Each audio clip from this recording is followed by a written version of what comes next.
Hi everyone, आज हम करेंगे case study question from the topic differential equation. So let's start the statement. A differential equation is said to be in the variable separable form if it is expressible in the form of f of x dx is equal to g of y dy.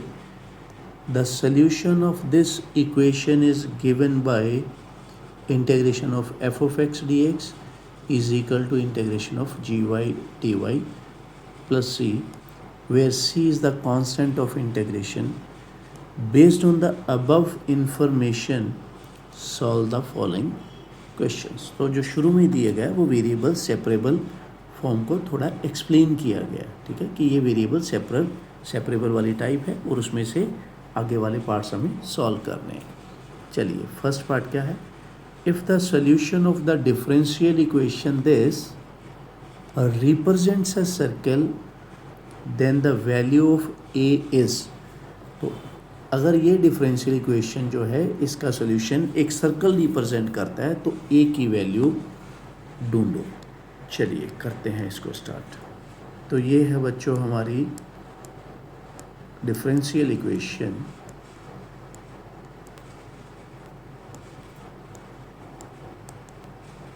ठीक है, तो सबसे पहले क्या करेंगे, variable separable करेंगे, variable को separate करेंगे. तो मैं 2y प्लस एफ को मैं ले जाऊंगा इधर dy के पास, और x वाला जो है एक तरफ मैं इकट्ठा कर लूँगा, dx को ले जाऊंगा इधर. अब जब वेरिएबल सेपरेट हो चुके हैं, ठीक है, तो क्या करना है, यहाँ पे हम बोल सकते हैं कि ये सेपरेटिंग वेरिएबल, मतलब वही सेपरेटेड द वेरिएबल्स. ठीक है, जब वेरिएबल सेपरेट हो जाए तो उसके बाद क्या करनी है, दोनों तरफ इंटीग्रेशन. अब इसकी इंटीग्रेशन देखते हैं. तो ये है 2y² / 2, f की करूँगा मैं f इंटू वाई, इधर x है तो x² / 2 और 3 की हो जाएगी 3x + c. ठीक है, अब यहाँ पे थोड़ी बहुत कैलकुलेशन कर लेते हैं. मैं कुछ टर्म्स को एक साइड पे ले जाता हूँ, जैसे -ax² / 4 को मैं लेफ़्ट में रख रहा हूँ अभी ये वाली टर्म को, फिर उसके बाद y² वाली टर्म, जिस तरह से हम सर्कल की इक्वेशन को यूजली देखते हैं, फिर x वाली टर्म, फिर y वाली टर्म. अच्छा, c यहाँ पे क्योंकि सारा इधर आ रहा है लेफ़्ट साइड, तो c हमारा हो जाएगा नेगेटिव. ठीक है, तो ये बन चुकी है. क्या है, उसने बोला हुआ है कि सर्कल की इक्वेशन है. तो सर्कल की इक्वेशन में क्या होता है, यहाँ भी समझने वाली बात है कि सर्कल की इक्वेशन में x² का जो कोफिशिएंट है ये वाला, और y² का कोफिशिएंट अगर नहीं दिया हुआ तो इसका मतलब है 1. तो ये क्या होते हैं, बराबर. तो अभी मैं यहाँ पे लिखूँगा कि ये सर्कल की इक्वेशन है, तो इसका मतलब coefficient of x² is equal to coefficient of y². Coefficient of x² is equal to coefficient of y². तो इसकी हेल्प से मैं अब आगे बढ़ रहा हूँ. अब मैं यहाँ पे बोल सकता हूँ कि a मेरा आ चुका है -4. तो ये मेरा हो गया फर्स्ट पार्ट, a की वैल्यू मैंने ढूंढ ली. अब आगे, the differential equation this determines a family of ellipses with centre dash. तो अब वो कह रहा है कि ये एलिप्स को रिप्रेजेंट करे, फैमिली ऑफ एलिप्स को. ठीक है, सॉल्व करेंगे, फिर उसको उस एलिप्स का हम ढूंढेंगे सेंटर. चलिए, मैं अभी सेकंड पार्ट करने वाला हूँ जो कि हमारा है बी पार्ट. तो स्टेटमेंट को देखते हैं. dy/dx, और क्या था आगे देखिए ज़रा, √1 - y² अपॉन 2y. चलो एक बार स्क्रॉल करके देखते हैं. हाँ, अब बढ़ते हैं सोल्यूशन की तरफ.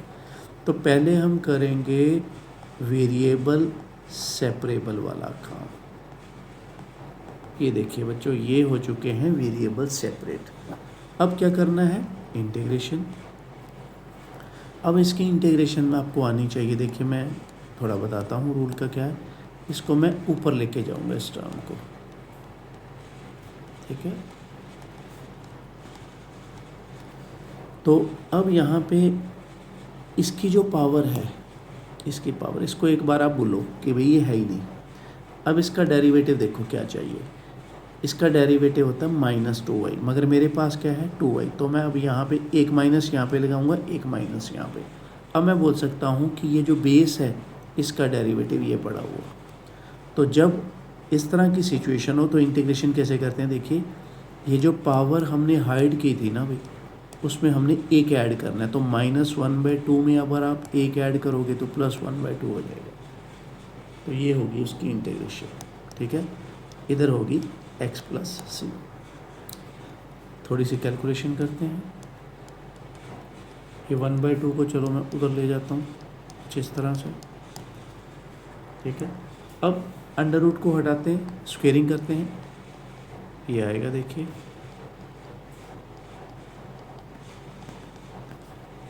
फोर को चलो इधर लेके जाते हैं, ठीक है।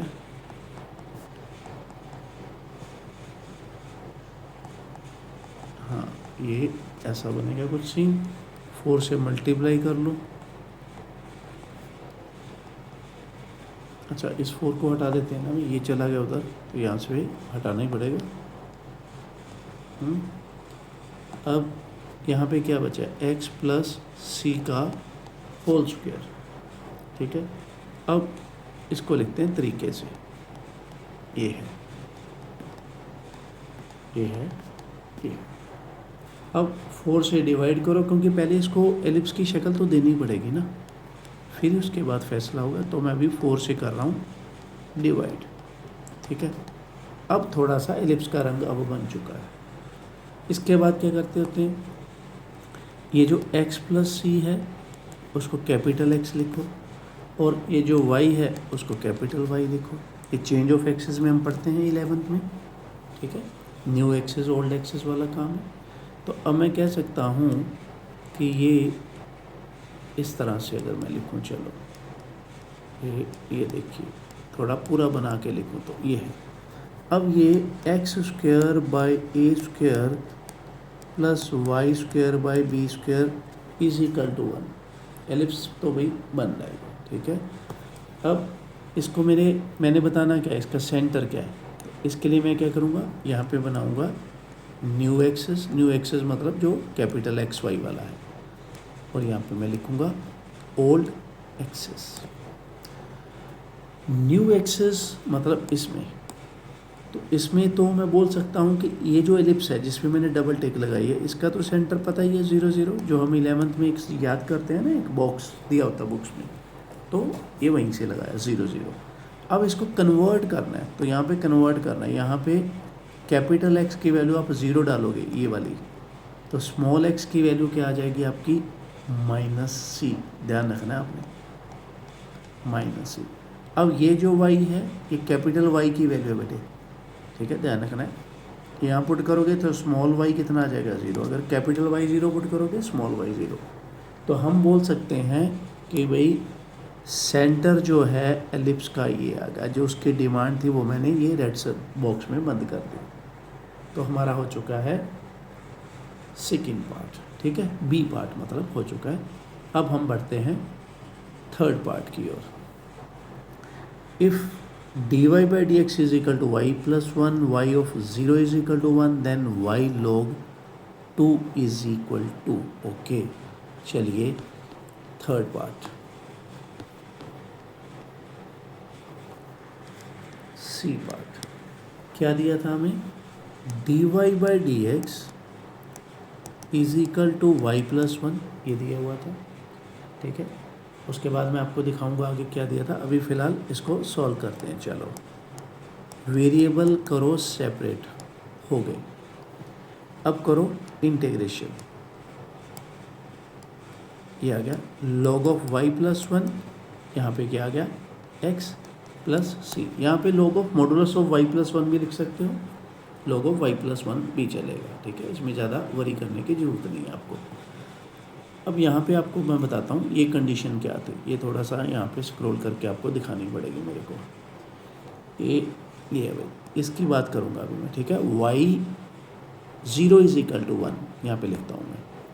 यहाँ पे ये दिया हुआ था इसको आप कैसे पढ़ोगे, इसको थोड़ा मैं एक्सप्लेन करूँ तो इसका मतलब है जब आपका x 0 है तो y की वैल्यू आप 1 रख के चलोगे, ठीक है। ये मैं यहाँ पे फिल करने वाला हूँ, ठीक है। At x is equal to 0 y is 1, तो मैं ये x 0 फिल कर रहा हूँ, y 1 फिल कर रहा हूँ, ठीक है। तो यहाँ पे c की वैल्यू मैं क्या बोल सकता हूँ कि c की वैल्यू log 2 आ चुकी है, यस। अब c की वैल्यू मैं क्या करूँगा, इसी में वापस रख दूँगा क्योंकि अभी मेरे को क्वेश्चन में आगे बढ़ना है, ठीक है ना। तो ये आ गया log of y plus 1 x plus log of 2, ठीक है। अब मैं ऐसे करता हूँ, ये log वाली टर्म्स को एक साइड पे ले जाता हूँ क्योंकि log थोड़ा अपना एक फॉर्मूला भी तो बनाएंगे यहाँ पे, जो भी पॉसिबिलिटी है मैं लिखूँगा यहाँ पे, ठीक है। तो यहाँ पे ये बन गया भाई log of m by n वाला formula. log m minus n क्या होता है, log m by n, question formula. अब ये log क्या करेगा, लेफ्ट वाला ये राइट हैंड साइड जाके बेस बना लेगा e, ठीक है। और क्या कर सकते हैं, y plus 1 is equal to twice e raise to the power x, ठीक है। अब मैं आपको क्वेश्चन दिखाता हूँ कि भाई आगे क्या टास्क हमारी पड़ी हुई है, क्योंकि उसके दिखे बिना आप नहीं समझ पाओगे कि मैं क्या कर रहा हूँ। ये देखिए यहाँ पे ये लिखा गया है कि y at x is equal to log 2 ढूंढो, ठीक है। क्या करना है, जैसे मैंने अभी बताया था, पहले मैं लिखता हूँ जो स्टेटवे क्वेश्चन में दिया होता, ये कहा गया। अब इसको मैं थोड़ा एक्सप्लेन करूँ तो वो क्वेश्चन मांग रहा है कि जब x की वैल्यू log 2 है तब आपका y कितना है, ये करना है हमने। अब मैं यहाँ पे ये चीज़ फिल करने वाला हूँ कि मैं y मेरे को ढूंढना है कब, जब x के बारे में मेरे को जानकारी है कि x है log 2। अब यहाँ पे एक चीज़ मैं अगर बोलूँ कि अगर e के ऊपर log हो, अगर मैं यहाँ पे एक फॉर्मूला लिखूँ, चलो e log x क्या होता है बच्चों, ये होता है x। जब भी e के ऊपर log आएगा उसको छोड़ दो, x बच गया। तो यहाँ पे e के ऊपर log आ गया मगर ऊपर बचा क्या है 2, तो वहाँ आप लिखोगे 2, ठीक है। इस चीज़ को आप हटा दोगे। उम्मीद है समझ गए हो गया मैं क्या कह रहा हूँ। चलिए ये है y plus 1 is equal to 4, y कितना आ गया 3। चलो ये हमारा आ गया बच्चों थर्ड पार्ट, सी पार्ट हमारा हो चुका है। अब नेक्स्ट पार्ट देखते हैं, the solution of the differential equation this is. तो यहाँ पे तो सॉल्व करना है हमें, ठीक है। एक बार अच्छी तरह से इक्वेशन को देख लेते हैं, फिर उसके बाद स्क्रॉल करके बढ़ते हैं सॉल्यूशन की तरफ।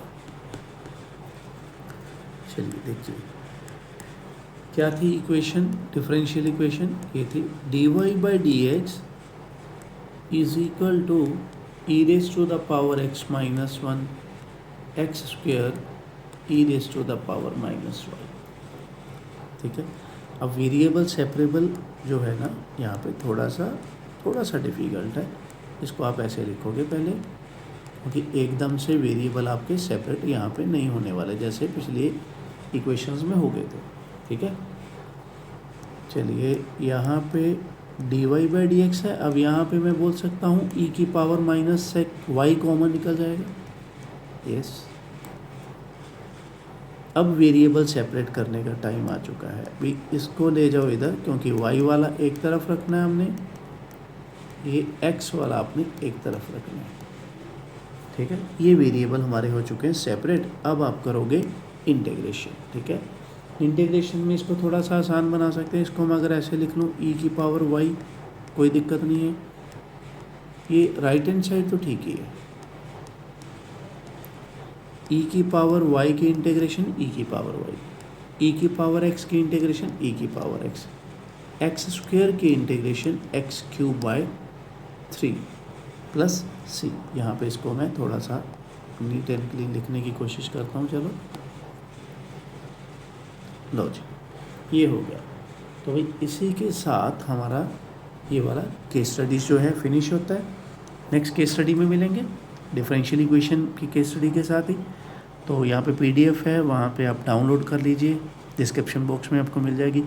तो अभी आप शुरू से लेके यहाँ तक बहुत सारी केस स्टडीज़ हैं। जो बच्चे सिर्फ ये केस स्टडीज़ देख रहे हैं तो उनको बहुत सारा कंटेंट मिल जाएगा केस स्टडी से रिलेटेड। मतलब आपको किसी बुक को स्पेशल देखने की ज़रूरत नहीं है। अगर आपने ये प्रिपेयर कर लिया तो बोर्ड के लिए इट्स मोर देन इनफ। अब आने वाले जो हैं, जब मैं अभी तो मैं इंडिविजुअल थोड़ा करने की कोशिश कर रहा हूँ चैप्टर वाइज, उसके बाद क्या होगा, मैं मिक्स केस स्टडीज़ जो हैं वो बनाऊँगा ताकि हम 2-2 3-3 टॉपिक्स को इकट्ठा कर सकें। और वही हमारे CBSE या पंजाब स्कूल एजुकेशन बोर्ड की क्या होती है, डिमांड होती है कि वो 3-4 चैप्टर्स का इकट्ठा एक केस स्टडी तैयार करके वो बच्चे से पूछा जाता है। ठीक है, तो अगर आपको ये अच्छा लग रहा है काम करने का मेरा तरीका, समझाने का तरीका, तो ज़्यादा से ज़्यादा शेयर करें, लाइक करें, कमेंट करें। ठीक है, अपने दोस्तों के साथ डिस्कस करें। Thank you very much and have a nice day.